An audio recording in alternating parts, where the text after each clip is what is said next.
नमस्कार दोस्तों, बहुत बहुत स्वागत है आपका आज की बात में। दोस्तों, आज बात करते हैं अयोध्या की।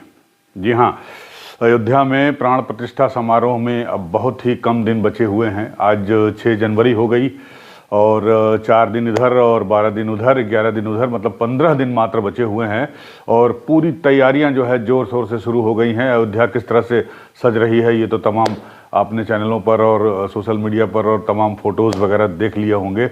लेकिन साथ ही साथ एक ये भी है कि जो भारतीय जनता पार्टी है इसे एक मेगा इवेंट बनाने में कोई कसर छोड़ नहीं रही है। और आपको पता है कि इस इवेंट को राममय बनाने के लिए पूरी तैयारियां तेज हो गई हैं। आपको बता दूं कि 14 जनवरी से ही कार्यक्रम शुरू हो जाएंगे। 500 कलाकार जो है वो सांस्कृतिक कार्यक्रम पेश करेंगे अयोध्या में और ये चलता रहेगा, 22 तारीख के बाद भी चलता रहेगा। उधर आपने देखा होगा कि पीएम मोदी साहब जो है हमारे इस इवेंट को लेकर काफ़ी उत्सुक हैं, काफ़ी उत्साहित भी हैं। अभी 30 दिसंबर को अयोध्या आए थे, उन्होंने यहाँ पर अयोध्या धाम रेलवे जंक्शन का उद्घाटन किया, एयरपोर्ट, इंटरनेशनल एयरपोर्ट का उद्घाटन किया। कल ही उनकी कैबिनेट ने इस इंटरनेशनल एयरपोर्ट, जिसका नाम पहले श्री राम इंटरनेशनल एयरपोर्ट था, उसका नाम पहले ही डिक्लेयर कर दिया था कि इसका नाम जो है महर्षि वाल्मीकि के नाम पर रखा जाएगा, जिन्होंने पहली रामायण लिखी थी। और कल उसको कैबिनेट से अप्रूव भी कर दिया, सेंट्रल कैबिनेट ने अप्रूव कर दिया इस नाम को कि अयोध्या का जो एयरपोर्ट होगा वो महर्षि वाल्मीकि के नाम से ही होगा। ऑथराइज कर दिया उसे, एक तरह से ऑथेंटिक कर दिया। तो उसके अलावा पीएम मोदी के अगर आप सोशल मीडिया हैंडल को देखते होंगे, खासकर अगर एक्स की बात करें हम, तो उस पर लगातार वो जो कलाकार और जो राम भक्त भजन गा रहे हैं, राम के भजन गा रहे हैं, राम के गीत गा रहे हैं, उनको भी वो शेयर कर रहे हैं। तो ऐसा ही एक गीत उन्होंने स्वाति मिश्रा का शेयर किया था। स्वाति मिश्रा जो है वो छपरा की, बिहार के छपरा की रहने वाली हैं और उनका एक गाना बड़ा पॉपुलर हुआ है, ये राम जी पे गाया है उन्होंने, राम आएंगे तो अंगना सजाऊंगी। ये गाना आपने भी देखा होगा, सोशल मीडिया पर बहुत वायरल हो रहा है। और पीएम मोदी ने इस गाने को जो है अपने सोशल मीडिया हैंडल एक्स पर जो है इसको रीट्वीट किया या रीपोस्ट किया और इसको अब तक 4,62,00,000 लोग देख चुके हैं। और जब पीएम मोदी ने इसको रिट्वीट नहीं किया था या रिपोस्ट नहीं किया था तो उसके पहले जो है इसे 4,31,00,000 लोग देख चुके थे। तो पीएम मोदी के ट्वीट करने के बाद जो है करीब करीब 30 लाख व्यूज़ इसके और बढ़ गए हैं और ये लगातार बढ़ता जा रहा है। उम्मीद की जा रही है कि अगले कुछ दिनों में ये व्यूज़ 5 करोड़ हो जाएगा। तो स्वाति मिश्रा रातों रात जो है राम जी का गाना गा के विश्व प्रसिद्ध हो गई। और उसके बाद इस गाने को जो है, इस भजन को सीएम धामी जो उत्तराखंड के मुख्यमंत्री हैं, उन्होंने भी अपनी एक बैठक जो की उसमें एक्स की ये तस्वीर साझा की जिसमें स्वाति मिश्रा ये भजन गा रही हैं। अब उसके बाद पीएम मोदी ने बुधवार को ये रिपोस्ट किया था। उसके बाद गुरुवार को उन्होंने हंसराज रघुवंशी, एक गायक हैं, उत्तराखंड के हैं, माफ़ कीजिएगा हिमाचल के हैं, ये इसमें लिखा हुआ है, तो इन्होंने भी गाना गाया है, अयोध्या में आए मेरे राम। ये इसको भी उन्होंने रिपोस्ट किया, साझा किया अपने सोशल मीडिया के पेज पर।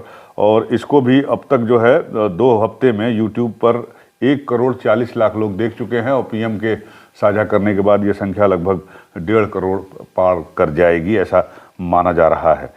तो ये रघुवंशी साहब जो हैं वो हिमाचल प्रदेश के सोलन के रहने वाले हैं, तो इनका भी गाना पीएम मोदी ने जो है रिपोस्ट किया। उसके बाद कल जो है शुक्रवार को पीएम मोदी ने जो है जुबिन नौटियाल, पायल देव और मनोज मुंतशिर का गाना जो है मेरे घर राम आएंगे, इनका गाना भी इन्होंने रिपोस्ट किया, आपको पता ही है। और उसके बाद से ये गाना भी बड़ा पॉपुलर हो गया। जुबिन नौटियाल भी जो है वो हिमाचल प्रदेश के ही या उत्तराखंड के ही रहने वाले हैं, इसमें लिखा हुआ है कि उत्तराखंड के रहने वाले हैं जुबिन। और ये गाना जो है उन्होंने गाया है, बहुत सुंदर गाया है। और पीएम ने लिखा भी कि रामलला की भक्ति से ओतप्रोत ये स्वागत भजन दिल को छू लेने वाला है। तो पीएम मोदी ने इस तरह से 3 गाने जो है, 3 राम भजन जो हैं वो शेयर किए हैं उन्होंने और एक तरह से पूरा जो है माहौल राममय बनाने की कोशिश हो रही है सभी के द्वारा। उसके बाद पीएम मोदी जिस तरह से रीट्वीट कर रहे हैं या रिपोस्ट कर रहे हैं या शेयर कर रहे हैं अगर इस तरह के गानों को, भजन को, राम भजन को, तो उनकी देखा देखी जो है अब केंद्रीय दूसरे मंत्री भी और बीजेपी के नेता भी जो है इस तरह के गाने खोज खोज के जो है अपने सोशल मीडिया पोस्ट पर लगा रहे हैं। तो पूरा माहौल जो है राममय, भक्तिमय होने वाला है या हो रहा है, आप कह सकते हैं। तो मनोज मुंतशिर का ये इंटरव्यू, ये गाना आने के बाद और पीएम के द्वारा शेयर करने के बाद इनका इंटरव्यू आज तक चैनल पे भी कल मैंने देखा कि एक एंकर थे वो जुबिन नौटियाल, माफ़ कीजिएगा, मनोज मुंतशिर का इंटरव्यू ले रहे थे। मनोज मुंतशिर वही हैं जिन्होंने आदि पुरुष लिखी थी और उसके बाद उनकी कितनी छीछा लेदर हुई थी वो तो आपको पता ही है। तो एक तरह से डैमेज कंट्रोल करने की कोशिश की गई है मनोज मुंतशिर के द्वारा और देखना होगा कि वो कितने सफल होते हैं। तो इसी आज तक पे उनका इंटरव्यू ये दिखाया गया, कल मैंने थोड़ा सा देखा था और मैं इसी पे आता हूँ, आज तक पे ही आता हूँ। तो आज तक पे ही आता हूँ और राम मंदिर पे ही आता हूँ, राम की बात ही करता हूँ आपको मैं। तो आज तक पे परसों यानी गुरुवार को, आज शनिवार है, गुरुवार को चित्रा त्रिपाठी का एक शो आ रहा है, शाम को आता है, दंगल मेरे ख्याल से। तो दंगल शो हो रहा था और मैं उस शो को देख रहा था। तो उस शो में जो है तमाम लोग आए हुए थे। भारतीय जनता पार्टी के राष्ट्रीय प्रवक्ता सुधांशु त्रिवेदी थे, विश्व हिंदू परिषद के एक बहुत ही मशहूर जो है वो प्रवक्ता थे। इसके अलावा AIAM के वकार साहब थे और वारिस पठान साहब थे, माफ़ कीजिएगा। तो वारिस पठान साहब ने जो है बहस जब चल रही थी तो उन्होंने एक सवाल पूछा सुधांशु त्रिवेदी से कि बाकी सब तो ठीक है, ज़रा सा ये बता दीजिए कि जो पहले मूर्ति थी वहाँ पर, जो ढांचा हुआ करता था और ढांचा गिरने के बाद भी जो मूर्ति वहाँ पर थी टेंट में, उस मूर्ति का क्या हुआ, वो कहाँ जा रही है।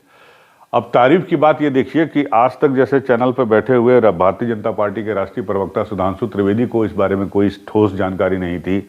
विश्व हिंदू परिषद जिसने ये पूरा आंदोलन चलाया राम मंदिर का, उसके प्रवक्ता को ये जानकारी नहीं थी कि वो पुरानी मूर्ति कहाँ जाएगी। और सबसे बड़ी बात कि जो आज तक की एंकर थी जिन्होंने ये शो ऑर्गेनाइज किया था, चित्रा त्रिपाठी जी, उनको भी ये जानकारी नहीं थी।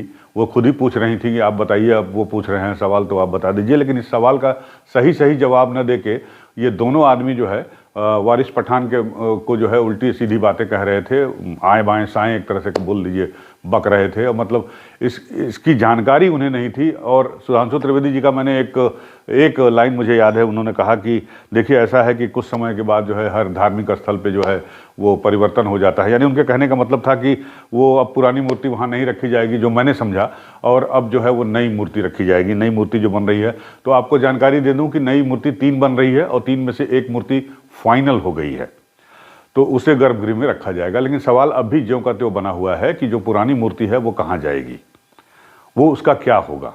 इस सवाल का जवाब चित्रा त्रिपाठी के उस शो में किसी के पास नहीं था। मेरे को थोड़ी बहुत जानकारी थी क्योंकि इसी आज तक चैनल पे मैंने अंजना ओम कश्यप, जो मेरी सहयोगी रह चुकी हैं, बहुत ही तेज तर्रार एंकर हैं और बहुत ही शानदार रिपोर्टिंग करती हैं, ग्राउंड रिपोर्टिंग करती हैं ग्राउंड जीरो से। तो उनके साथ मुझे काम करने का सौभाग्य मिला है।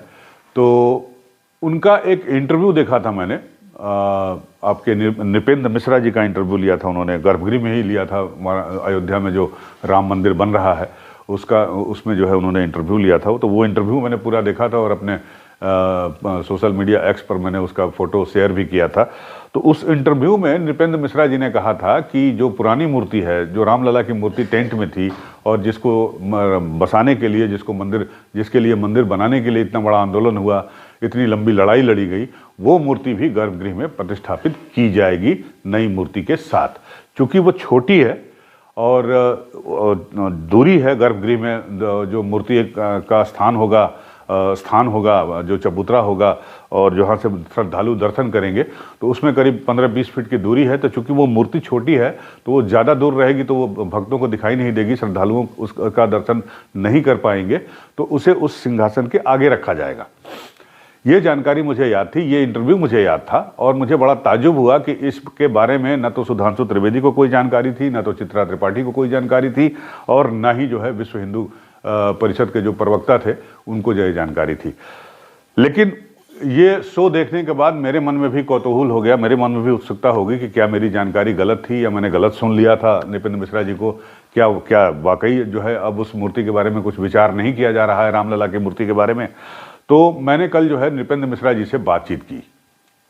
जी हाँ, मैंने नृपेंद्र मिश्रा जी को फ़ोन किया और उन्हें श्रद्धापूर्वक प्रणाम किया और उनको अपना परिचय देते हुए मैंने उनसे ये सवाल पूछा कि सर, मैं ये जानकारी चाहता हूँ, मैं अपनी जो है दुविधा मिटाना चाहता हूँ, कृपया मुझे बताएं कि वो जो पुरानी मूर्ति है उसका क्या किया जाएगा, वो कहाँ होगी। नृपेंद्र मिश्रा जी का मैं आभार व्यक्त करता हूं, उन्हें प्रणाम करता हूं इस शो के जरिए, और उन्होंने मेरी दुविधा को दूर करते हुए कहा कि जी नहीं अनूप जी, ये मूर्ति भी वहीं गर्भगृह में रामलला के सिंहासन के पास ही प्रतिष्ठापित की जाएगी, ताकि भक्त जो है, जो पहले से दर्शन करते आ रहे हैं, वो भी इस मूर्ति के दर्शन करेंगे। और जो नई मूर्ति जो फाइनल हो गई है, जी हाँ, उन्होंने ये भी जानकारी दी मुझे, हालांकि ये बात कल चंपत राय ने भी बताई अयोध्या में कि रामलला की जो नई मूर्तियां 3 बन रही हैं, उसमें से एक मूर्ति फाइनल हो गई है और संभवतः उसे 18 जनवरी को ही अयोध्या में मतलब मंदिर में जो है गर्भगृह में चबूतरे पर या सिंहासन पर जो भी आप कह लीजिए, वहाँ पर प्रतिष्ठापित कर दी जाएगी। लेकिन भक्तों को जो है दर्शन इसके 22 तारीख के बाद ही हो पाएंगे। 22 तो ये एक तरह से बहुत बड़ी दुविधा थी, बहुत बड़ा मतलब सवाल था। ये नृपेंद्र मिश्रा जी ने इस सवाल का जवाब देकर मुझे कृतार्थ कर दिया और मेरी दुविधा को दूर कर दिया। तो मैंने सोचा क्यों ना ये जानकारी जो मुझे मिली है कि ये जानकारी मैं आपसे भी साझा करूं कि पुरानी मूर्ति को लेकर अगर कोई भी संशय है, शुभा है, शक है, तो उसे आप दूर कर लीजिए। पुरानी मूर्ति भी गर्भगृह में प्रतिष्ठापित होने जा रही है। और सिर्फ पुरानी मूर्ति ही नहीं, नृपेंद्र मिश्रा जी ने मुझे ये भी बताया कि पुराने मंदिर में, यानी टेंट वाले मंदिर में जहां हम पहले जाते थे, बचपन में दर्शन करने जाते थे, या से 2-4 साल पहले जाते थे, या इस प्रतिष्ठापन समारोह के पहले जहाँ जाते थे लोग दर्शन करने, वहाँ पे की जितनी मूर्तियाँ हैं वहाँ पर, वो सारी मूर्तियाँ जो है रामलला के सिंहासन के इर्द गिर्द अगल बगल जो है उनको प्रतिष्ठापित किया जाएगा। उसमें से एक भी मूर्ति इधर उधर नहीं की जाएगी। तो एक बहुत बड़ी जानकारी दी उन्होंने नृपेंद्र मिश्रा जी से जी ने, और मैंने नृपेंद्र मिश्रा जी को प्रणाम किया। मैंने उनसे ये भी कहा कि मैं आपसे मिलना चाहता हूँ, मैं आपसे मुलाकात करना चाहता हूँ। तो उन्होंने कहा कि वो जब भी अयोध्या आएंगे आप मुझे मैसेज कर दीजिएगा, और मेरे पास जिस हिसाब से सुविधा रहेगी, समय जिस हिसाब से मुझे उपलब्ध होगा, तो मैं आपको ज़रूर आपसे मिलूँगा। तो मैंने उनको प्रणाम किया, मैंने उनका आभार व्यक्त किया, हृदय से आभार व्यक्त किया, और यही सोचा कि ये जानकारी मुझे आपसे ज़रूर साझा करनी चाहिए, आपके अपने इस प्रोग्राम के ज़रिए, अपने इस चैनल के ज़रिए। और आप भी इस जानकारी को ज़्यादा से ज़्यादा लोगों तक साझा करिए कि रामलला के मंदिर में 22 जनवरी को जो पुराने हमारे रामलला है, जिनका दर्शन करने हम जाते थे, हमारे बाप दादा जाते थे दर्शन करने, वो मूर्ति भी वहाँ पर गर्भगृह में प्रतिष्ठापित की जाएगी। इस बारे में कोई भी शुबहा, कोई भी शक नहीं होना चाहिए किसी को भी। तो अब मुझे लगता है कि ये जानकारी मुझे पहुंचाकर मुझे भी आत्मिक खुशी हो रही है। आपको भी अगर इसके बारे में जानकारी नहीं होगी तो आपको भी जानकर ये संतोष होगा, अच्छा लगेगा, खुशी मिलेगी कि पुरानी रामलला की मूर्ति भी हमारी गर्भगृह में स्थापित होगी। जो नई मूर्ति फाइनल हो गई है, उसके साथ अब नई मूर्ति में से कौन सी मूर्ति फाइनल हुई है, इसके बारे में भी मैंने उनसे पूछा नृपेंद्र मिश्रा जी से, लेकिन उन्होंने मुझे बताया नहीं। उन्होंने कहा कि समय आने पर, उचित समय आने पर इसकी घोषणा कर दी जाएगी।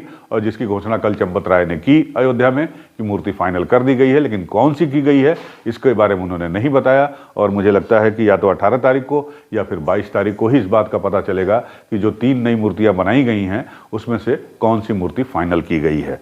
और उसके साथ जो है, जो पुरानी मूर्ति है रामलला की और उस मंदिर की और जो दूसरी मूर्तियां हैं वो भी वहां प्रतिष्ठापित की जाएंगी। तो मुझे लगता है कि आपका शक दूर हो गया होगा, और अगर किसी को इस बारे में कोई शुबहा होगी या शंका हो तो वो दूर हो गया होगा। और इस जानकारी को आप ज़्यादा से ज़्यादा लोगों तक शेयर करिए। और ये जानकारी अगर आपको अच्छी लगी हो तो आप जो है हमारे चैनल को ज़रूर लाइक करिए, सब्सक्राइब करिए। मिलते हैं, आपको बताते रहेंगे इस तरह की खबरें, इस तरह से चीज़ें हम आगे वीडियो में भी बताते रहेंगे। तो बने रहिए हमारे साथ, जुड़े रहिए हमारे साथ। नमस्कार।